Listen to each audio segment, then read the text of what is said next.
Welcome to this episode of the Sports Detective Podcast Show. My name is James Williams, and today Shaquille O'Neal and Shannon Sharpe are beefing. How did this all start? So NBA on TNT has been doing this the last few years where the award winners of like Defensive Player of the Year, Most Improved Player, Sixth Man of the Year, and MVP, they get awarded that award on that show in the pregame before a playoff game. And notably, when Nikola Jokic won his third MVP this year, the very first person to speak to Jokic after he won the MVP was Shaquille O'Neal. And Shaquille O'Neal basically said, hey, man, love you, know how awesome you are, have a lot of respect for your game, but I think Shai Gilgeous-Alexander deserved the MVP over you, which Shaq got ripped for by a lot of people because a lot of people are like, hey, man, this is supposed to be like a celebration of a guy winning an award. And it's one thing to have that opinion. It's another thing to say that in the interview. It's another thing to say it the very first thing in the interview. Imagine anyone else in any other profession receiving an award, and as soon as they receive that award, someone's basically like, hey, Cillian Murphy, you won the Oscar for Best Actor, but I actually think Paul Giamatti deserved it over you. Hey, Jaden Daniels, you won the Heisman, but I actually think Bo Nix deserved it over you. It would be kind of like, like, what are you doing, man? What are you doing? This is not the time or the place for that. So Shaq got ripped for it. Now, I'm going to take a side tangent here for a second because this is a thing that's been really bothering me. People have been talking about the Shai Gilgeous-Alexander MVP thing, and an argument that's really annoyed me is people are like, oh, well, he deserved it because he got them the 1 seed. And when you hear that, it's like, oh, okay, so they must have won like 10 more games or 5 more games than the Nuggets. And you actually look it up, guys, they had the same exact record. 57-25. So basically when people are making that argument, and I understand that's not the only argument that people are making, but that is, I've seen a lot of people just say that. So I wanted to point that out here that some people are making the point that the fact that they won a tiebreaker means that Shai should have won the MVP. Again, Shai was worthy of an MVP. I'm not heartbroken that Jokic won it. I actually think Luka deserved a lot more talk in that discussion, but that's a conversation for another day. But the reason that this beef started is Shannon had a take off of Shaq saying that on TNT, where he kind of psychoanalyzed Shaq a little bit. And the reason that he had that take, Shannon believes, is because he's actually jealous of all of Jokic's success and the amount of MVPs that he has won in his career. Because Jokic, that is his third MVP, while Shaq notably only won 1 in his illustrious career. So I'll go ahead.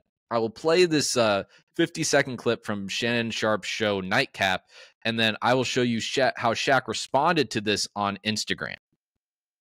We're never going to see another guy Shaq's size with his athleticism that was as dominant as him.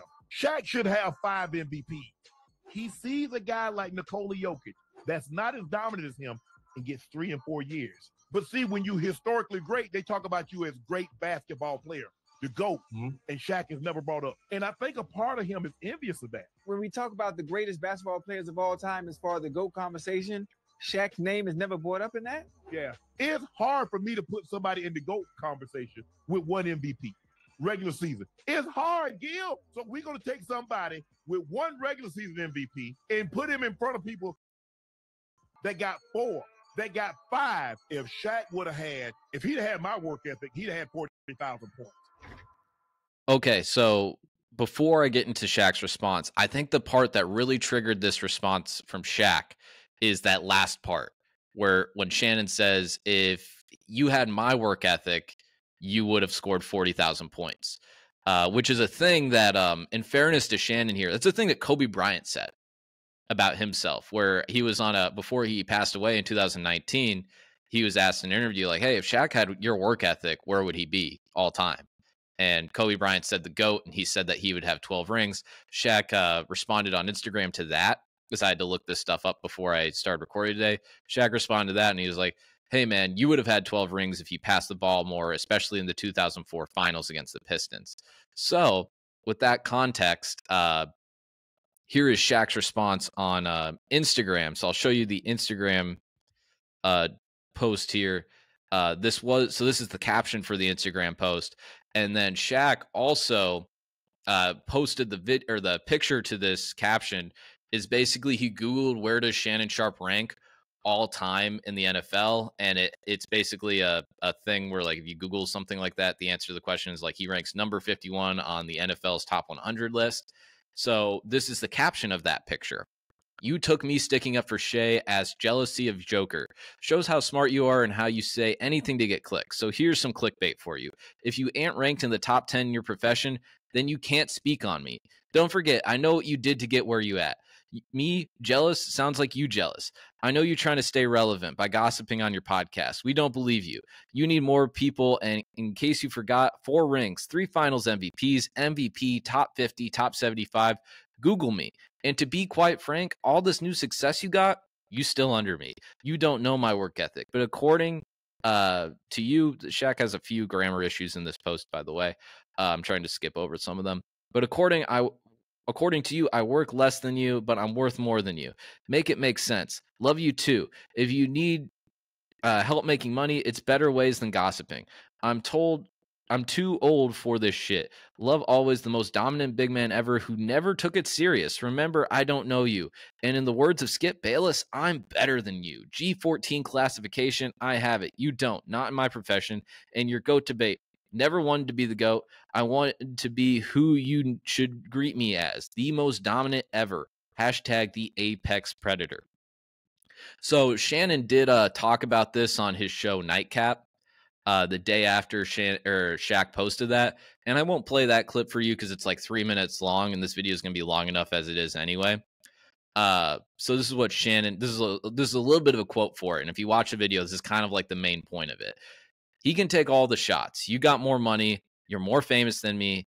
You're more well-known. You're going to have more money than I ever have. But nobody will ever say that I was lazy or I cheated myself. So kind of the ultimate, really big part of this beef is I think Shaq was planning this before Shannon said anything like that. I don't think he even cared what Shannon was going to say back to him. Shaq posted a diss track about Shannon Sharpe on Friday. Again, it's basically has like kind of like the same criticism of what it was in that Instagram post. It's kind of like that same thing, but like in rap form. But I just kind of wanted to point that again. I won't play that for you because I think there might be like some copyright issues if I do play that. But go ahead and listen to that if you want to. Compared to the Kendrick Lamar Drake thing, it is a little. If you listen to those, because I've been listening to those a lot over the last few weeks, it is kind of, not as good as those, to be polite. But Shaq did post a diss track about Shannon Sharpe. Okay, let's talk about this beef here. So I actually, when I first started hearing Shaq, let's say, make the case for Shea to win MVP over Jokic, because he's been talking about it for like a few months now. When I first thought that, I didn't think it was jealousy of Jokic. I do think it was like legacy guarding, though, where Shaq's not stupid. And I think Shaq, obviously, because he covers the game on NBA and TNT, and you can see in that Instagram post, is pretty quick to list his accomplishments, his MVPs, his championships, his finals MVPs, top 50, top 75. I think he knows that if Jokic wins his 3rd MVP, he already has 1 ring. At the time when he started talking about this, it looked like Denver might cruise through the playoffs again. Still remains to be seen. As I'm recording this, they're down 2-1 to the Minnesota Timberwolves. But I think Shaq was kind of looking like, hey, man, he's going to get 3 MVPs. He's probably going to get, if he gets like 3 rings in the all-time rankings, Jokic is past Shaq at that point. He just kind of, it needs the time to maybe accumulate more of the stats and stuff like that. And I think Shaq kind of sees that and is like, hey, man, and as all great players do, they're like, hey, I know if I'm in my prime, I have enough confidence and belief in myself and my abilities, I would crush Jokic. Probably the same thing that Kareem would say.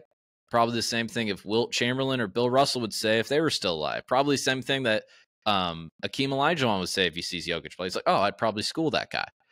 But I want to talk about this a little bit more here for a second, because we're talking about this is a criticism of Shaq, and this is a criticism of when he played, is his work ethic when he got to Los Angeles, because that was a huge divide between him and Kobe Bryant. That was a huge divide, and I referenced the Kobe thing earlier. That was a huge divide between him and Kobe Bryant, because Kobe Bryant, as you guys know, the Black Mamba mentality, that guy squeezed every single drop of basketball that he could out of his body. That guy worked like maniacally on his game and his body. And that's why the dude played 20 years in the league. I think he had like 11 first-team All-NBAs, and that's why that guy is so highly regarded as one of the greatest players to ever touch a basketball. And that was a huge divide because Kobe Bryant was so crazy about it, and Shaq was more focused on, I mean, Shaq always stays busy, and he's always working on something. So I don't think he has a poor work ethic, but the criticism of Shaq is that comparatively to like guys like Kobe, LeBron, he didn't work that much on his game, and he didn't work that much on his diet. And that was a huge criticism that a lot of times he got fat. And this isn't like something that's made up. This is something that is documented and reported that the Los Angeles Lakers, when he was there, were frustrated by Shaq of that stuff. Shaq delayed a surgery and got fat because he was mad at Kobe Bryant. Again, this is all documented stuff that did happen at his time with the Lakers. But I think people forget about this because it was 20 years ago. But when the Shaq-Kobe thing was headed towards a divorce, a clear divorce, there was a real debate going on of who do you pick? Do you pick Shaq, who was the engine for this three-peat team, 3 times finals MVP, still in his prime, maybe towards the end of it, but still in his prime? Or do you go with Kobe Bryant, who's a little bit younger, a very talented basketball player, takes the basketball part very seriously, but did have a tough personality for people to deal with at the time, by the way, and also had off-the-court issues with the whole Colorado situation that was going on. So it was a real debate. The Lakers obviously ended up making, as proved evident by how Kobe Bryant's career went after Shaq left, the right decision. They did win 2 more championships with Kobe Bryant at the helm, and then Shaq, to his credit, did go and win an NBA championship with the Miami Heat. But the whole Shaq-Kobe breakup, Shaq wasn't innocent in all of that. He, clearly like feuded with Kobe Bryant because, as we, recounted earlier, a lot of his, work ethic and staying in basketball shape type of issues. So I'm going to make one last point here because I know I've been talking here for a little bit, and then we'll go just kind of about the whole video here. I can't, I used to listen to Shaq's podcast. I don't know if I'd say religiously, but maybe like around the 2018, 2019 range, I listened to a lot of it. And it was a completely different show at that time. There was a lot of like local radio. He did it with a lot of local radio people in Atlanta. So people that worked at the local radio stations in Atlanta, that was what his podcast was. And they would have this segment every once in a while where it was called Borderline. And they would play these like clips from shows like First Take or Undisputed or maybe like NFL pregame shows. And basically these were borderline, kind of sus comments that people would make. You see them online all the time now in like Instagram reels and stuff like that. They would basically play those clips and kind of laugh at them. And, Shannon Sharpe was the butt of a lot of those jokes. And you could kind of tell. It seemed like, and you can tell like a lot of people like Charles Barkley, I think, has said like, I do not like Skip Bayless. I think he said he would like kick his ass or something one time like on national TV. So, that, there is some animosity definitely with Skip Bayless, but you could tell that, Shaq might not have been like the biggest. I don't think he was like the biggest fan of Shannon, but I don't think he like hated him. But, you can basically, Shaq is saying like, hey, I'm going to go on my podcast and I can say whatever I want about Shannon Sharpe. And, I can make fun of his speech impediment, which is what he did. He made fun of his stutter multiple times on that show. But if Shannon's going to give a take, basically, I mean, say what you want about the take, but kind of just do his job and make a take. I'm going to go ahead. I'm going to basically say he's doing that for clickbait, and I'm going to make a diss track about him. I think this is very petty and punching down of Shaq. And it's not a side that I really like of Shaq. And I don't know if he was like kind of heard the whole, if it's like a somewhat of a bit from Shaq. I don't know if it's a bit where like kind of the whole conversation and like the culture the last like month or so, or maybe month and a half, you could say, at this point has been the whole Drake, Kendrick Lamar beef, diss tracks thing. And we know Shaq obviously, loves music, has a deep history with hip hop, producing multiple rap albums in the 90s. And it, has been very big on like DJing in his post career. And I don't know if Shaq was like, who could I write a diss track about?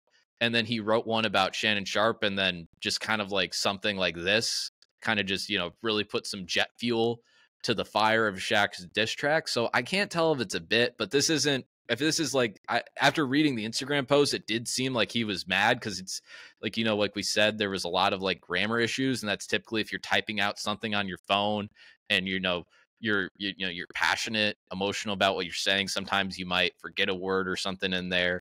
I see it all the time in YouTube comments, but again, I don't know if this is a bit or something from Shaq, but pettiness is not something that I really like seeing Shaq wear. And I do think this is punching down, and I definitely side with Shannon Sharpe on this beef. And Shannon Sharpe really isn't like, I looked through his Twitter. I think Shaq, even in his diss track, said something like, about like his Twitter. Because I think Shaq maybe even recorded it before he thought, he thought Shannon was either going to tweet something about him. But Shannon really just did like a 3-minute thing on his podcast, and that was it. So I do kind of side with Shannon here, but this is probably where this beef ends. I don't know if Shannon will say something about the diss track on his show, and maybe that will kind of spark something else. We're recording this Saturday. So there you go, guys. That is the Shannon Sharpe, Shaquille O'Neal beef. Basically all we know about it now, discussed here on the Sports Detective podcast channel. If you made it this far in the video, thank you guys so much. I had a little bit of a recording issue halfway through this, so hopefully it's not too evident if you're watching. But if you like this video, please help me out so much. Hit that like button. If you like content like this, hit that subscribe button. It helps us out tremendously in the algorithm. We're at like 382 subscribers right now, so if you can help us get those sub numbers up, it will very much help out a lot. Leave your comment of what you think about the Shaq Shannon beef in the comments, and maybe explore the Sports Detective podcast channel page to see if there's more videos that you'll find enjoyable. I'm sure you will. Thank you very much for watching. I'll talk to you next time.